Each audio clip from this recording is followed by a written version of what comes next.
ఈ రోజు ఉదయం గచ్చిబౌలి స్టేడియం దగ్గర జరిగిన బాంబ్ బ్లాస్ట్ లో 10 మంది గాయపడ్డారు. గాయపడిన వారు సమీపంలో ఉన్న గ్లోబల్ హాస్పిటల్లో చికిత్స పొందుతున్నారు.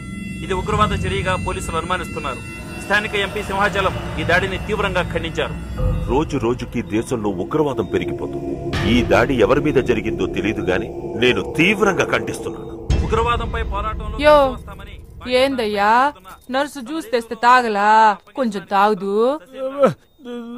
ఏందయ్యా మాట రాటలా? ఏందయ్యా దత్త మళ్ళీ ఏండ నిలబడి చూస్తా ఉండారు? పోయి డాక్టర్ తీసుకురండి. అలాగే అక్క, నువ్వు నేను తీసుకొస్తాను.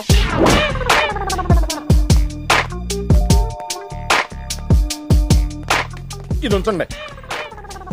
సార్ ఇక్కడ డాక్టర్స్ ఎవరు లేరా? కొంచెం పెద్ద డాక్టర్స్ ఎవరు లేరా?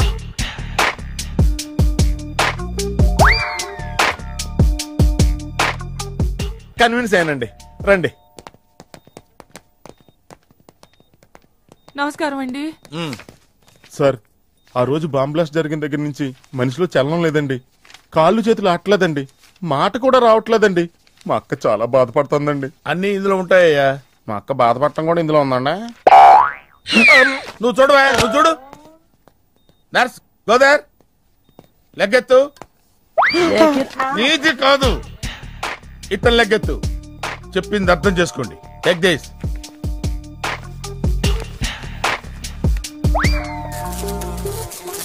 డాక్టర్, మా అన్నకేం ప్రాబ్లం లేదుగా? ఏం ప్రాబ్లం లేదండి. షాక్ వల్ల నరాలు బిగుసిపోయినాయి. రోజుకొక ఇంజెక్షన్ చేస్తే అన్ని సర్దుకుపోతాయి. No problem. గ్యారంటీ ఏంటి? మీ ఫాదర్ ఎవరు? సుబ్బారావు. గ్యారంటీ ఏంటి? నర్స్ కమాన్.